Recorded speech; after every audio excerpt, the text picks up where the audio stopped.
एक धनगर बांधव आपल्याला इथं भेटले होते.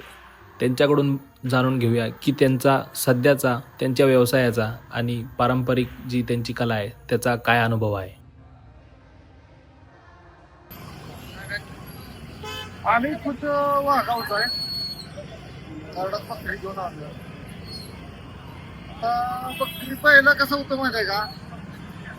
बकरी स्वस्त जरी जात होती तरी पण आपलं परवडत होतं काय. पण आता महागाईच्या काळानं बकरी जरी दराने गेली तरी महागाईमुळे परवडत नाही. आणि आता रोगराई वाढली जास्त, औषध वगैरे मारतात लोक. पहिलं कसं औषध वगैरे मारत नव्हती. मग हिंडून आले तर आपलं औषध वगैरे लोक मारत भरपूर गावातून. आता लोकांनी क्षेत्र पण काढलंय आणि औषधं पण मारते. त्यामुळं लयच आता वाटायला लागलंय हा व्यवसाय.